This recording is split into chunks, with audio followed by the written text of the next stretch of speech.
everyone, we're here in the charming little town of Sholo, Arizona, a place with a big history and a name that's no bluff. In today's adventure, we're diving into the legendary story behind how Sholo got its name. Spoiler alert, it involves a high-stakes card game. After that, we'll take flight into the world of magnificent raptors at a thrilling bird show. And later, we'll explore the fascinating tales that fill the town's museum. So stick around, because Sholo has plenty of surprises up its sleeve. What'd you do? Got the right kind of peanut butter.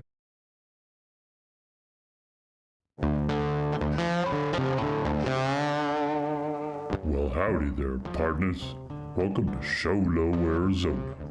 Ain't just any old town with a strange name. It's got a story as wild as the West itself.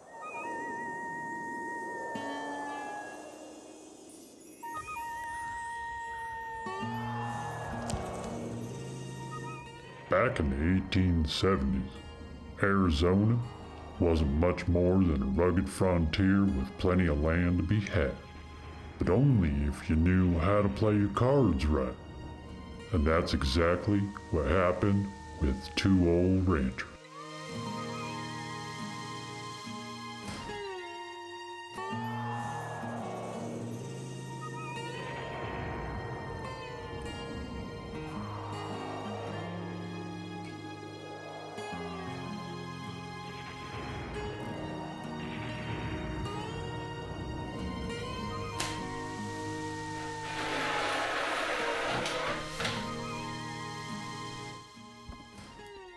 Now this here card game has been going on all night between these two. And neither one of them are actually good enough to win.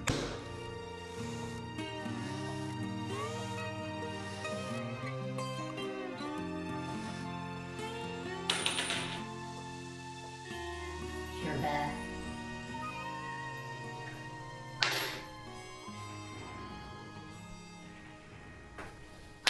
I reckon this land ain't big enough for the two of us, Cooley. What are we gonna do about it, Clark?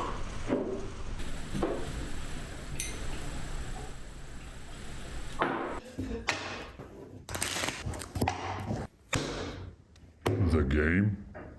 One hand, winner takes all. No fancy stakes, no rules beyond the cards. They decided that the fella to show the lowest card wins.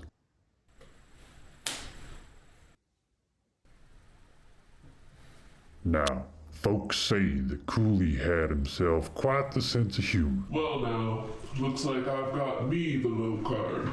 The deuce of clubs. He took that moment to name the whole dang place Sholo. You win, Cooley. Sholo, Arizona. You showed the lowest card. And if you're driving down the main road in town, you'll see it's called Deuce of Clubs. Now ain't that a hoot? We're about to go into the Nature Center White Mountain Nature Center. for the... Raptor Show. Oh, yeah. Discover the White Mountain Nature Center, where nature comes to you. Located in the heart of Sholo, Arizona, their mission is to connect people to the stunning natural beauty of the White Mountains through exciting events, engaging programs, and unforgettable wildlife experiences. So, what can you learn here? Well, just about everything. They offer intricate lectures on topics ranging from the tiniest bugs and plants on the forest floor to the birds, bats, and frogs that fill the air with their songs. And there's always something fascinating to explore. The summer camps are a perfect outdoor adventure for kids, a fun-filled way to learn and connect with nature. Looking for more excitement? Well, head down to White Mountain Nature Center for daily raptor training exhibits in the brand new Raptor Center, where you can get up close and personal with these majestic birds. All of these activities and bringing communities together to meet these birds is fully supported by donators. So if you'd like to contribute and help out this community and all these birds, we've left a link for you in our description down below. They flew a lot more than I thought they would. Yeah. They were just going the whole time. They were flying and Crow was being a little testy and didn't want to come out. But even though we only saw a couple birds, absolutely worth it. Super cool, man. I mean, to be fair, they did try to wake her up without a cup of coffee, so We don't do that around here. Coffee or else. Oh, yeah, definitely. Yeah, What's happening? thank you. We get to meet more of the birds Oh, yeah? if we want to stay a little bit. Yeah, we'll go over and check out some eagle. Do I need to avert my eyes? They seem to really like our training buddy. methods, that the animals get to choose what they want to do and what they don't want to do. We never tie them down, force them to do anything. And I think that touches people. What got you into birds and Like 25 years ago, I saw the Phoenix Fire Department went to a supermarket, and they had some people show up from a rescue center, and they rescued some baby owls, and they're really cute little things, right? And they're running around in the parking lot of a Safeway. The rescue people came over and got them, and I said, wow, that is so much coolness associated with that. I really want to do that. And so we drove up here and said, do you guys want to? And they said, yeah, that would be the coolest thing. And it's made a huge difference to the nature center, to the community. People just love to be able to see these animals and learn about them.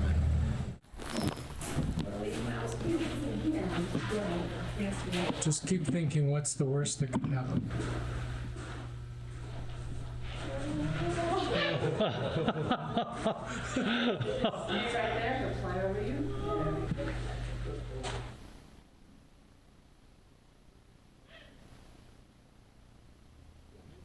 Oh, they're kind of travel. They're traveling.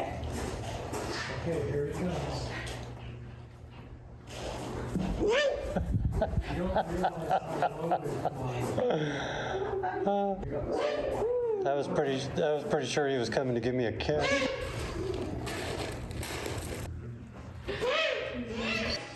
So we've been invited to watch them as they shave their nails down a little bit to make them a bit more manageable. And they gave them the choice to do it. Like, they didn't make them come over. They didn't force them. And that owl was literally just sitting there and having its nails trimmed.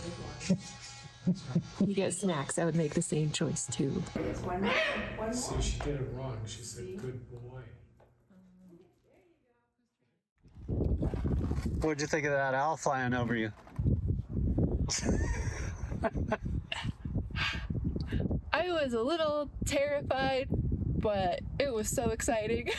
I don't really know. I'm still processing it.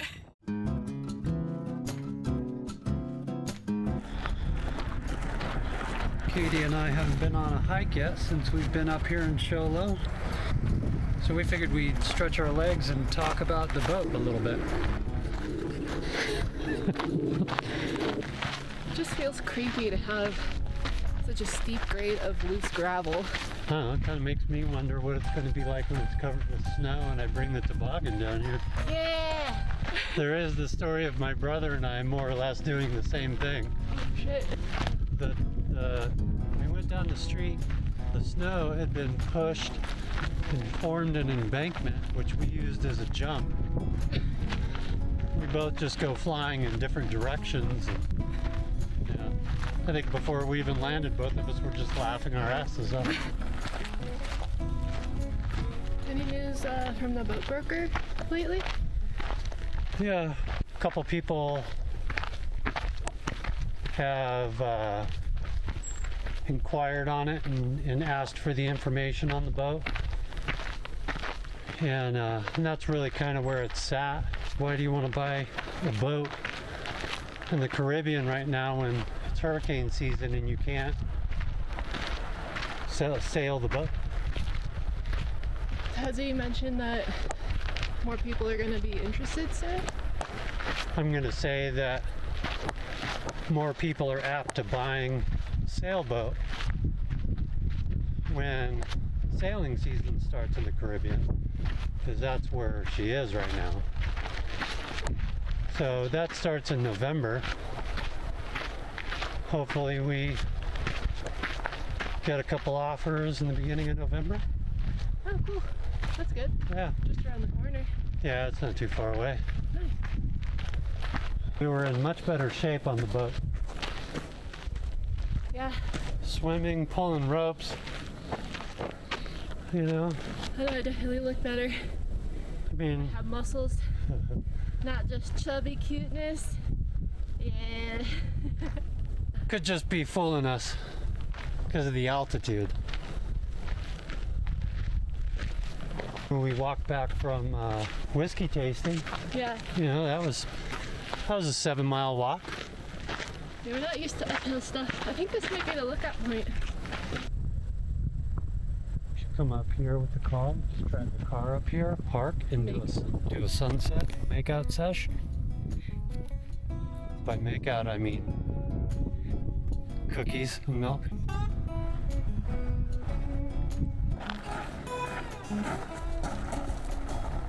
Whoa, dude, there's a huge goop of sap. Can you see that? That's like 2 inches long. That's pretty big. On the way to lookout number 2. I just want to say that Brian is very patient with me whenever we're in nature. I like to point at every other plant and rock and stick, and I tell him to look at it. I'm good as long as she doesn't touch it. Thank you, Brian. So if you guys know which ones are radio towers or cell phone towers, let me know in the comments below while I try and make some oxygen choices. Thanks.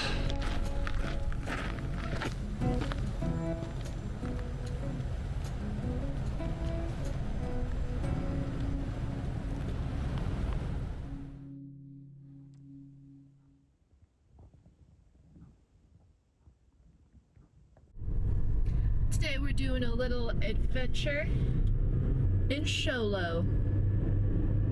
It's kind of a funny name for a place. And I have a fun fact for you I did not tell you yet.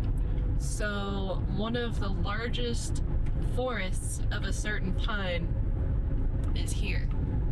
And it is the ponderosa pine. Ah. The forest is huge and spans over multiple states, but part of that forest is here, and it's the largest forest in the world of ponderosa pines.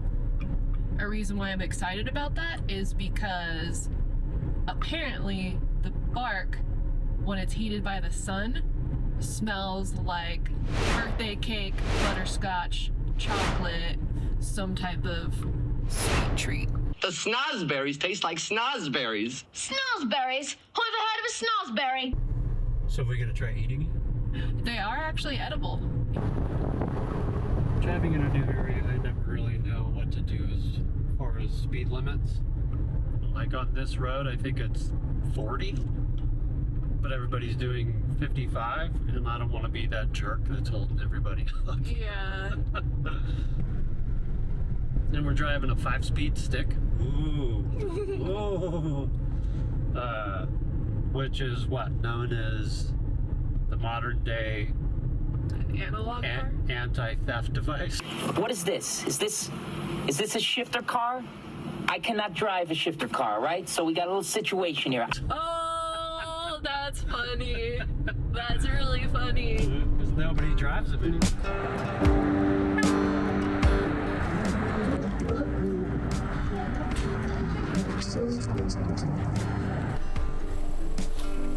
Let's see what kind of history Sholo has. You guys remember what these are?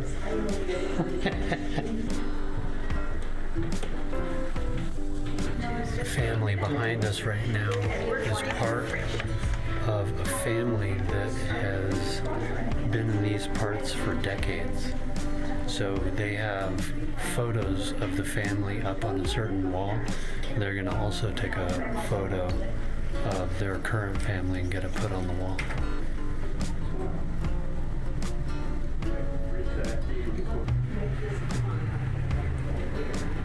I lost Brian. I don't know where he went. Let's try this way. Ah, I found him. Muhammad Ali came up here to train. Oh, really? Yeah. For the high elevation? I'm not, maybe. That may be possibly why I get.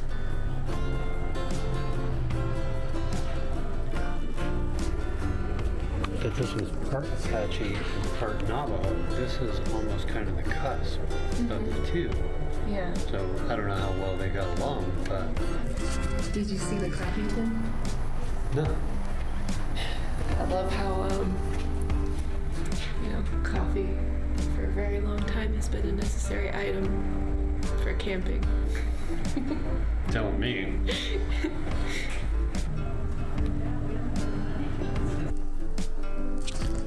Excuse me, miss. We're gonna need your fingerprints.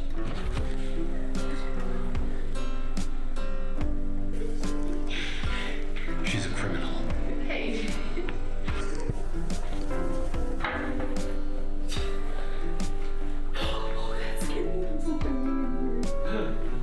I told you she was a criminal. What are you in for? What'd you do? Bathroom, kind of peanut butter. Did you pee in public? No. Liar. Was your soul? That's what scared me, dude. I didn't know it was in here, and I just looked and it caught me off guard. Since our drone was out of commission at the moment, we could get a couple shots right here. This is so much fun. Oh no, there's been a forest fire. Model train sets, they always just bring out the kid in everyone, don't they? But sooner or later, you're gonna hear somebody do a whole chick. Sholo Historical Museum, yeah, super awesome, worth a visit. Yeah, and thank you to all the volunteers and people that make it possible. We really appreciate that.